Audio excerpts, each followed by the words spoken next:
As entrepreneurs, we build great businesses to support our clients. We do well by doing well by our clients. Well, today I've got a special treat. We've got a 2-for, if you will. I have a Master Sommelier, one of only about 220 around the world, who's going to be joining us.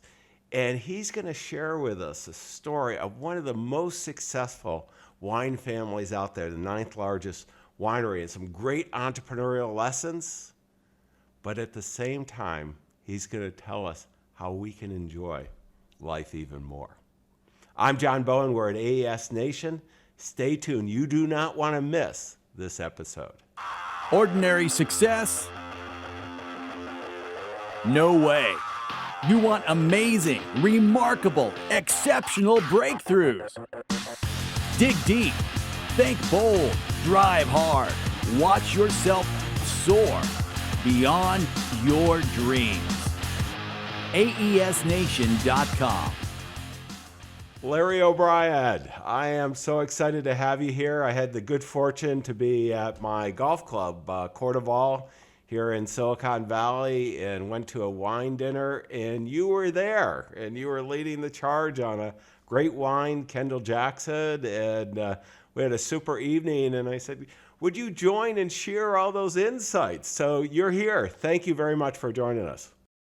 Well, good morning, John. It's a pleasure to join you. And I'll be honest, as I mentioned to you, I was a little nervous because I'm just a wine schlep.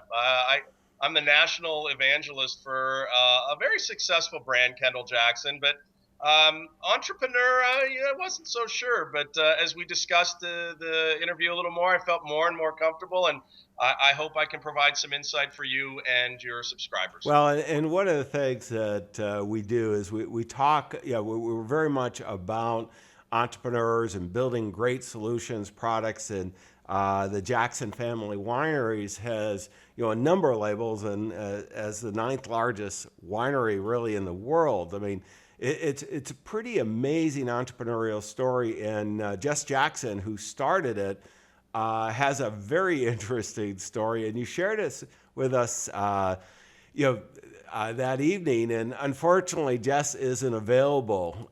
He's since passed, but the family has continued. And what I thought we'd do, Larry, is I'm always asking for the backstory. And today, what I'd love to do is have you give a little backstory of the winery, and then we'll progress into some of the challenges of having a great life from an entrepreneurial standpoint and really enjoying wine, because I do, and I get caught up on all those issues, and I don't know how many wineries there are and wines and all the confusion.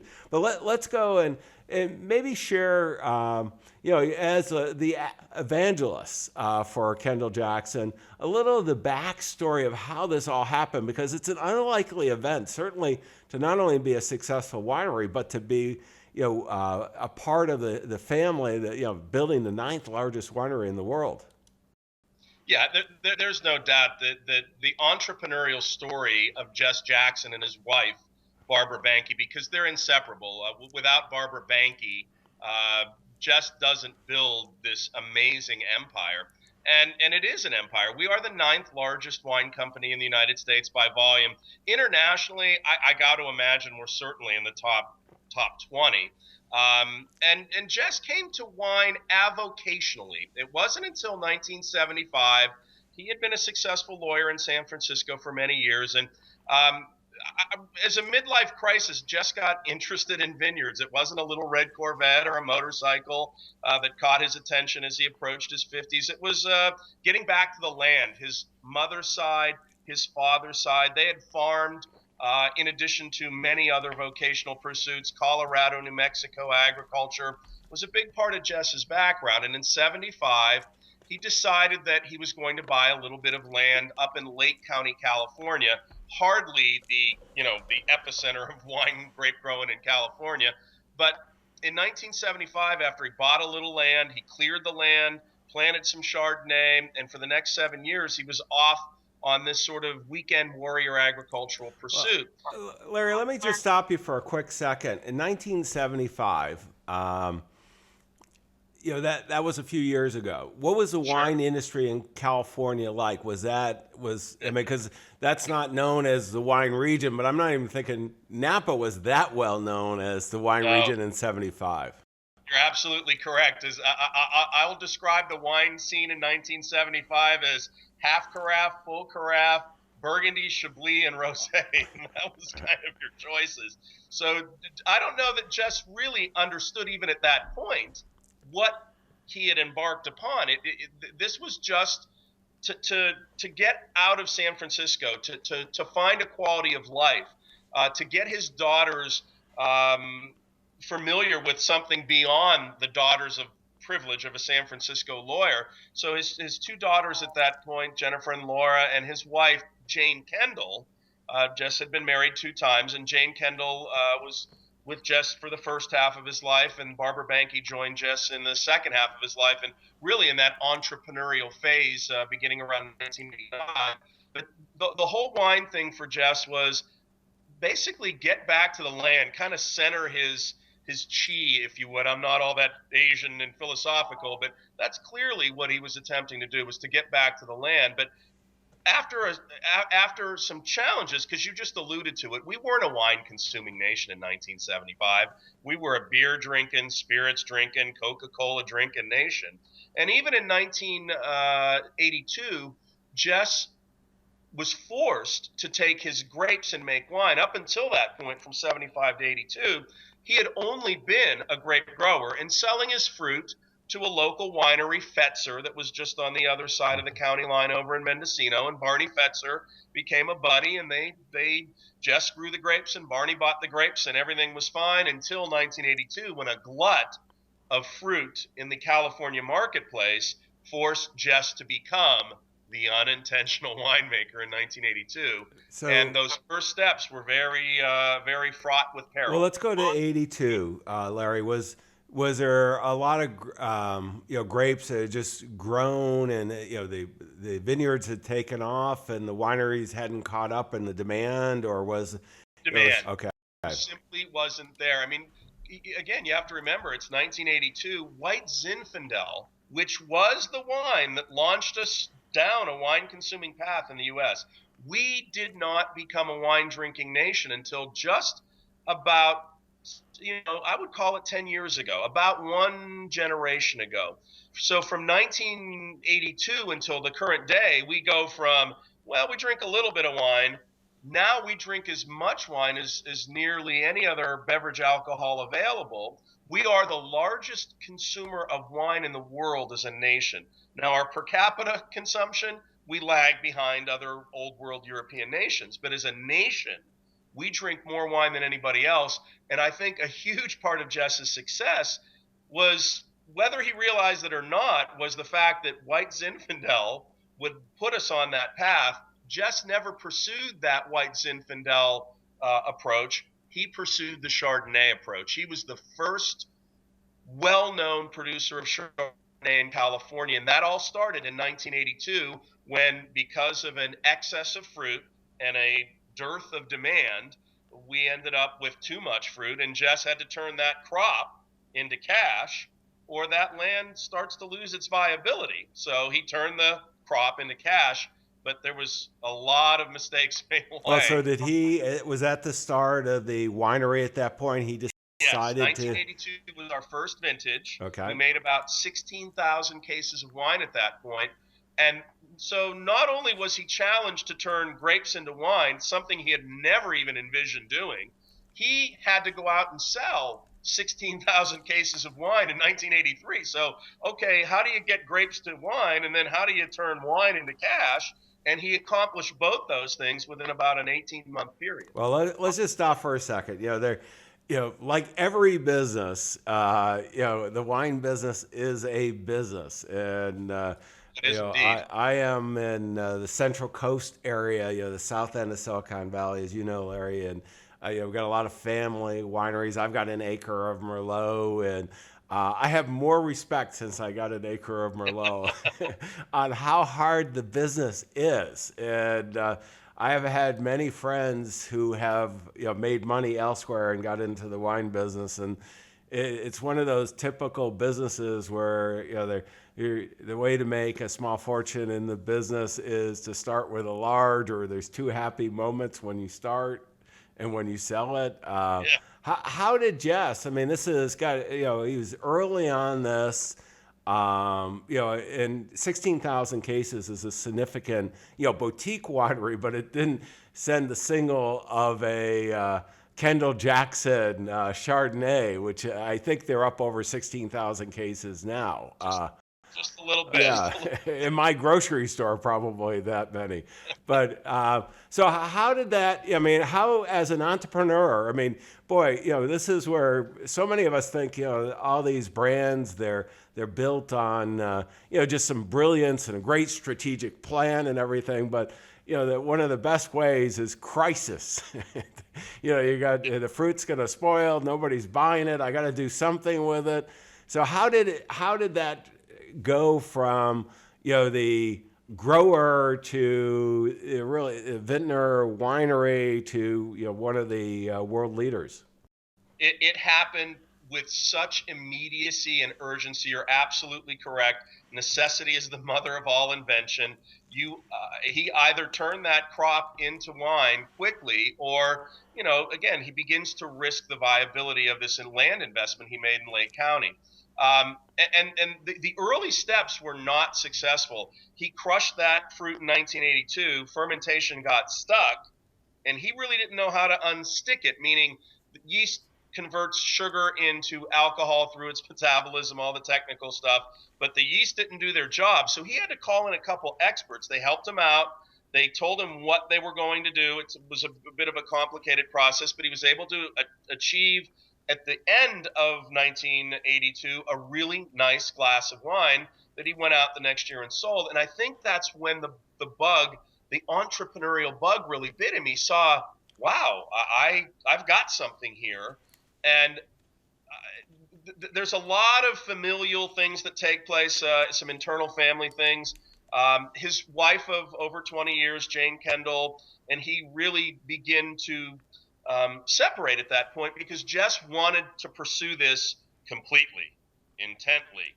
And Jane, after being married over 20 years and having this great life, having this career as a lawyer, and so she couldn't see why he wanted to go down this entrepreneurial path, and that eventually led to the dissolution of their marriage. And the real entrepreneurial piece begins in 1986.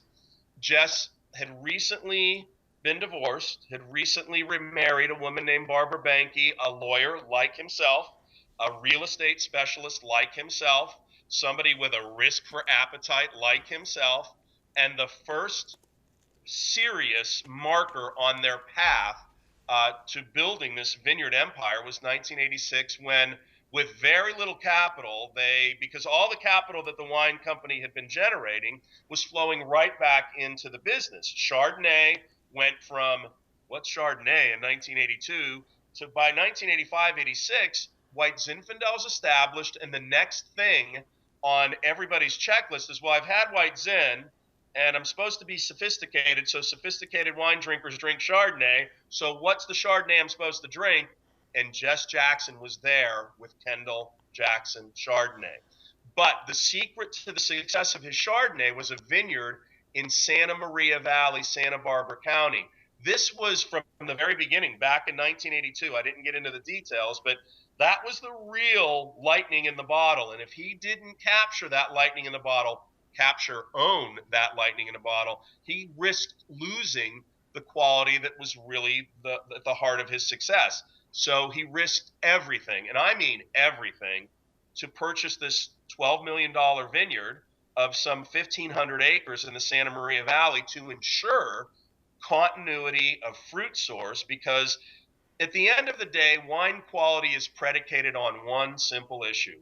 If you own the vineyard and you grow the grapes, you have a continuous supply and you have quality assurance. And that's really the beginning for Jess, was 1986 and the purchase of that vineyard. And once he had that vineyard asset, then all of a sudden that asset was used to leverage another vineyard and another vineyard and another vineyard. And over that 30-year period from say 30-year period from 1986 to Jess's passing in 2011, Jess acquired over 45,000 acres of land in California alone, and eventually planted, of that 45,000 acres, some 10,000, 12,000 acres over his lifetime. And it's that land that anchors the success of our business. And it's a totally different approach than most other, I will say not most, than any other of the top 30 wineries in the United States. So what is the big difference, Larry, between what Kendall Jackson and the Jackson family is doing? Land ownership. It really boils down to that. I think there are many big, both privately held and publicly traded companies that are part of the largest wine producers in the United States and in the world, for that matter. And most publicly traded companies eschew the asset on the balance sheet. Assets cost money, and they don't necessarily lend themselves to a publicly traded equation of success, where Jess's vision from the earliest days were, I see something that his entrepreneurial vision was very simple. I see something nobody else sees. If I own the land, and the land is currently available, and the land is currently very inexpensive, I'm going to be unlike anybody else in the business. And I'm not only going to buy this land, I am going to treat this land with the greatest respect, because my vision isn't a vision of my lifetime or my children's lifetime. I hope my vision won't be complete until my grandchildren own this land, and maybe their children own this land, and we begin to build something in America that's never been built. And in Europe, you can look at the Antinori family. Jess always mentioned the Antinori family of Tuscany in Italy as somebody he admired and wanted to achieve a similar degree of success. The Jadot family in France and Burgundy, the Torres family in Spain. These are multi-generational families. And one of the things that separates these families from all other families, they own land. They respect the land. They take care of it. But to own that land requires enormous risk and enormous investment. And that was something that Jess was willing to do that nobody else was willing to do. And that is the difference between Jackson family and most others in the business. No, it's a great story, Larry, and it's a powerful one. And you start thinking about the capital requirements of that many acres of land, and the dedication to really being vertically integrated to make sure everything control the quality so that every bottle tastes the same. I mean, this is something for all of us as entrepreneurs, is thinking about, what are we looking to build? Many are, want to build a legacy. Others are building businesses to sell. Whatever you're doing to be successful on purpose. And Jess's lessons have been really amazing. Now, I want to switch gears just a little bit, Larry, because I want to take advantage of you here, with all your experience and so on. Your fellow entrepreneurs, I mean, certainly me and others. I mean, I enjoy wine. I'm listening to the history, and I'm going, not counting Boone's Farm apple wine that I drank early, date myself here. Really starting, I grew up in upstate New York, but grew up professionally here in California and moved out in 77, and really saw a lot of this happening, and have partaked along the way and really enjoyed it, and was not a wine drinker when I first came out. And one of the things I see so many people do is struggle with wine, and particularly now. I mean, it used to be a little easier when there were only the few choices that you talked about. The starting with a white Zinfandel, a Burgundy, maybe a Bordeaux or something like that. And now, it's so confusing. How do you help people like me and others, not get caught up in the whole big wine side, but just enjoy it? Yeah. So I'll be honest with you, John. I was in Seattle and Portland a couple weeks ago. I don't always spend time in grocery stores. I really do focus most of my time selling on the restaurant side of the business. But I was in grocery, and it's a huge piece of our business. And I walked in to stores in both Portland and Seattle, and literally was overwhelmed by the wall of wine that faced me. Mhm. And as I walked down that wall of wine, I was shocked that there's so much that I don't even recognize anymore. I'm in this business my entire life. I'm immersed in it on a daily basis, and there's stuff that I don't recognize. How could that possibly be? And I can't imagine as a consumer how much more overwhelming it would be. So I, I always have bits of advice for people who love wine, but can be a little bit overwhelmed. And the first bit of advice is trust somebody that's immersed in the business. And in a retail setting, that means if you've got a good local wine shop in your neighborhood that you frequent, ask for their advice. I'd walk in there, and if I wanted to spend 20 bucks on a bottle of wine, I'd say I want to spend 15, because they're automatically selling you up about 10%, 15% anyway. So realize that that's going to happen. And number two, give them some advice. If you can describe what you want to smell, what you want to taste, what you want to feel with just some little degree of description, you're going to get a better opportunity to get the wine you want.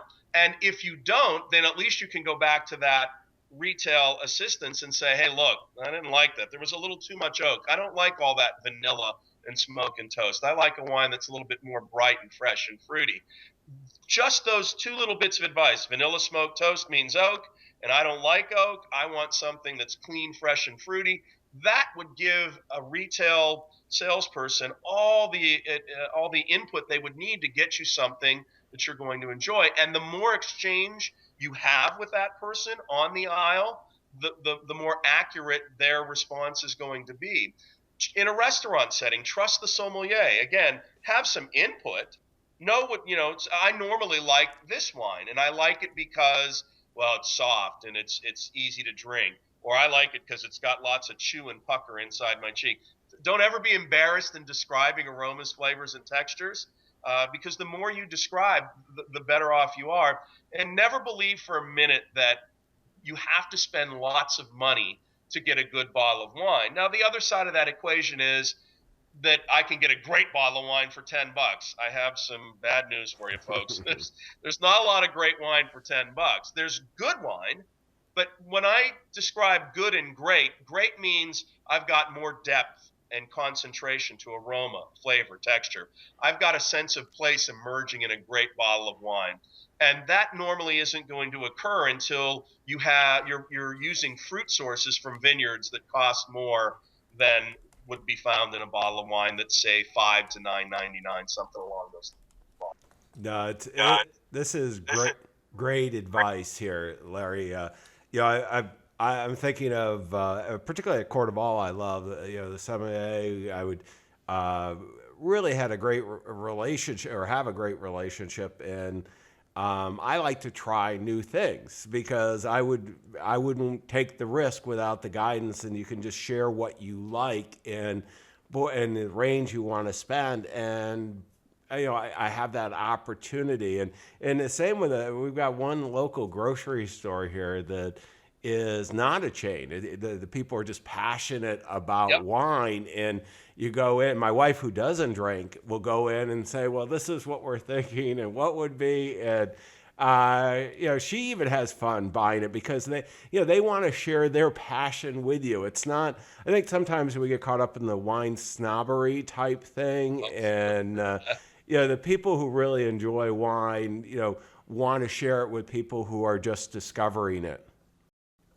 One of my favorite things too, I've created a little tasting program called So You Think You Can Taste, sung to the tune of So You Think You Can Dance. Mm-hmm. And it's just a little blind tasting. And for friends and family, if you're going to plan a little party and you want wine to be a little centerpiece of it, I would simply buy 3 bottles of wine, throw them in a brown bottle sleeve, and they could all 3 be Chardonnays, and just ask these 4 basic questions of everybody that tastes the wine. So you think you can taste, hey, which of these wines is the most expensive?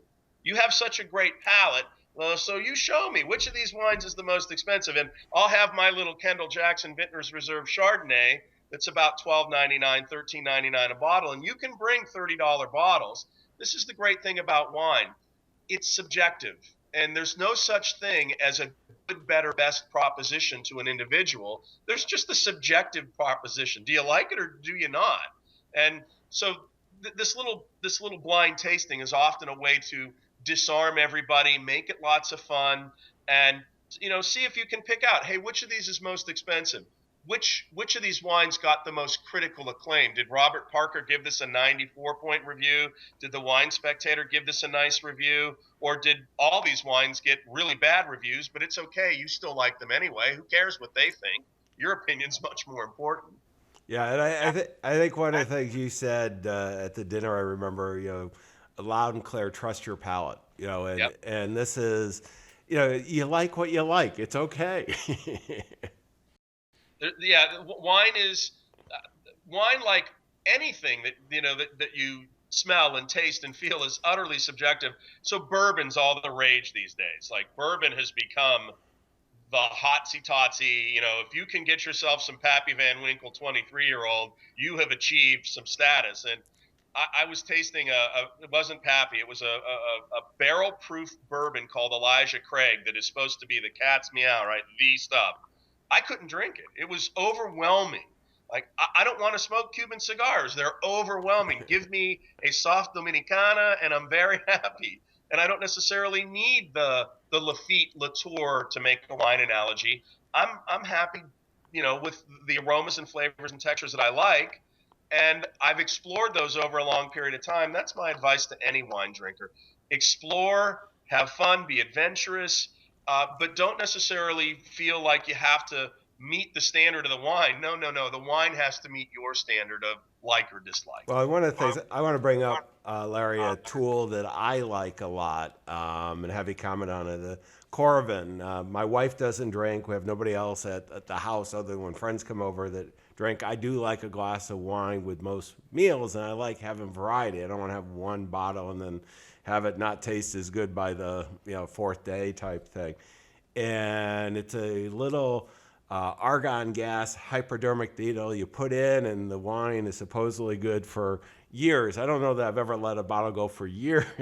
I don't know that I'd advise that either. Yeah, but You're not drinking enough otherwise. yeah, but boy, it's really opened at home the ability to have, I love in restaurants we can have one glass, but oftentimes it's not the wine I want. Now I can have that, and it's just, and I'm learning more about wine because of that tool. So I just want to recommend that. Yeah. The tool is been embraced by the industry in all facets. So the restaurants are using it because they can offer a much more expensive wine by the glass with no fear of loss, that the wine's going to remain in solid condition. So as you've described it, it's literally a little tool that has a hypodermic needle that you insert in through the cork, literally through the cork, and you can pour a glass of wine through the tool, through that little needle. Wine is brought out of the bottle, but in the place of the wine, there's a little blanket of argon gas, and that argon gas displaces air, and air is the enemy of wine. So it prevents the wine from deteriorating. It's a fascinating little tool. So restaurants have embraced it because they can pour more expensive wines by the glass. More expensive means higher ring, more profit, all those good things, and no loss. Our side of the business, on the sales side, we're using it with some of our more expensive wines for the very same reasons. We can have a bottle of wine out in the marketplace and sample a much greater number of potential clients with it, with no fear of losing the bottle of wine or having to use more samples. And you've seen the success of the tool at home. It just eliminates fear and it eliminates loss. And yeah, it's a bit of an expensive proposition. I won't kid you. It's a $300 investment. But very quickly, that $300 investment is made up because you're not going to lose a $200 bottle of wine or a $100 bottle of wine. You can maintain it over a longer period of time. Now, to your point, I don't necessarily know that I'd recommend keeping a wine under a blanket of argon gas for weeks and weeks and weeks, because I think eventually the wine begins to lose some of its character. A little bit of oxygen actually is what allows wine to evolve, and it's a very long and complicated equation. But I would say that in the short term, over that 2-week period, the Coravin is a brilliant tool, and if you haven't drank that bottle of wine in 2 weeks, then get some help. Yeah, no, Drinking I do have drinking friends wine. that will come over and help me finish Yes. it if I run into trouble here. Yes, exactly. Okay, let's go to the next segment. And this is the book of the day, Larry. And you had mentioned to me a book that I just bought because I wasn't aware of it. And I'm going to put up on Amazon, A Man in His Mountain. The Everyman Who Created Kendall Jackson Became America's Greatest Wine Entrepreneur. I mean, I'm really looking forward to a good read. Tell me a little bit about it. Well, the book is an authorized biography. It's written by a Pulitzer Prize winning investigative journalist.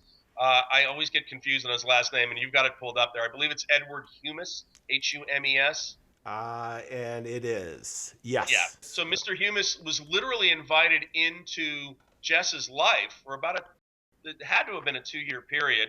And I think as Jess realized his mortality was at hand, he wanted his story to be told from his perspective. But not only did he tell his story, I think he pushed the author to go investigate from the other side. And the author did. So this isn't just a one-sided Pollyanna sort of tale of Jess Jackson. He was a mercurial individual. He was an entrepreneur. So he was driven. He was passionate. He was hyper competitive. And when you're driven, passionate, and competitive, you're going to create some conflict. Some of that conflict was positive. Some of it wasn't so positive. And over the years, some stories evolved about Jess and how he ran his business. And I think this biography is really a chance for him to tell the real story. And it tells the story of Jess's first marriage, and it tells the story of Jess meeting and marrying Barbara Banke, and then building the Jackson family empire together from the mid '80s onward. And it actually introduces you to Jess Jackson through his avocational passion, which is thoroughbred racing. Jess changed the thoroughbred industry single-handedly, and along the way created some enemies that are probably his greatest enemies to this day. Jess's horses twice were thoroughbreds of the year. Jess was never even considered as thoroughbred horseman of the year by the industry. So, it really is a tale of an entrepreneur that you meet as someone who's a lawyer and successful, but doesn't have an entrepreneurial vision. The entrepreneurial vision presents itself to him, and he pursues it wholeheartedly throughout the second half of his life. It is a great read. I hope you plow through it as quickly as I did. No, look forward to it. And let's go to the next segment. And Larry, this is the application of the day. What would you recommend to your fellow entrepreneurs on your smartphone? Well, as entrepreneurs or wine enthusiasts, I think entrepreneurs are probably more wine enthusiastic than most other people because they need a little break at the end of their day, a little wind down. And one of the things that the question I get constantly is, hey, I had a wine, but I don't remember that wine. And it started with an M, and they're prodding me for some information, and I have no idea what wine that is. So Vivino, Vivino, is an app you can download right to your smart device. You take a picture of the label, and visual identification will tell you what that wine is. It'll look up information on price. It'll look up information on the internet. If your locator is on your smart device, it'll find that wine within a 5-10 mile radius of you in a retail setting. It's just an easy way. If you're at a tasting, you're at a dinner, you're at a friend's house, and you have a great glass of wine and you want to know what that is, so you can buy it. Just download Vivino, snap the label, and you've got that thing saved. And next time you're in your retail store, you can pull it right up, lickety-split, and away you go. You have all the info you need. That's great. And let's go to next segment, which is resources. And I've got the Jackson Family Wine Collection, jacksonfamilywine.com, up on the screen. Tell us a little bit about the family and the website. I mean, some unbelievable, beautiful pictures are Well, flashing by. yeah, Jess had a few passions aside from wine, and horses clearly one of them. Another great passion of Jess's, a helicopter. He loved his helicopter. It allowed him to travel around Northern California as well as down to Monterey and Santa Barbara very quickly. But having that helicopter eye view of a vineyard makes for some amazing pictures, and we certainly take full advantage of that on jacksonfamilywines.com. That is our website. It's a relatively new consumer-oriented website, and it does tell the family's history, and it allows you to see not only Kendall Jackson as a part of Jackson Family Fine Wines, you can see all the other pieces. Currently, there are 40 plus different brands under the Jackson Family Wines umbrella. And there are brands that you will be familiar with, things like La Crema, things like Murphy Good, things like Cambria. Those are some of our foundational pieces. But we also have very small little properties like La Coya and Cardinal. We own land in Italy, in Australia, in South Africa now, in Oregon. So this is a chance for you to view the entire Jackson Family Fine Wines portfolio in one fell swoop. Very easy website to navigate, very intuitive. And if there's one thing I would ask you to take a look at is, yes, we own vineyards, and yes, we farm. I think one of the things that separates Jackson Family from all others is the sheer enormity of vineyard that we own, and the fact that we farm responsibly, sustainably. If you've invested over $1 billion in vineyard assets over your career, the last thing on earth you would ever want to do is harm that investment, and not only not harm it, but improve upon it. And it's the way we farm that allows us to maintain our continuity, our quality, and our success. It's that sustainable approach. No, this has been great. And let me share. There's so many. I mean, we've got the one side, the entrepreneur and the persistence and, really chasing your passion, but doing it in a very smart way, understanding how to leverage the main capital, the real estate, choosing wisely, being there for the long term, the sustainability, the whole family, making sure that the succession is there after you're gone. But on the wine side, I mean, just enjoying wine, building a relationship locally. I think that's just so important. Having the ability to provide feedback and to trust your own palate. You enjoy what you enjoy. There's no right or wrong. And for all of us as entrepreneurs, never, ever forget that we're in business to enjoy more life. We're in business to build the quality of life, not only for ourselves and our enlightened self-interest, but for all stakeholders, our clients, our teammates, our partners.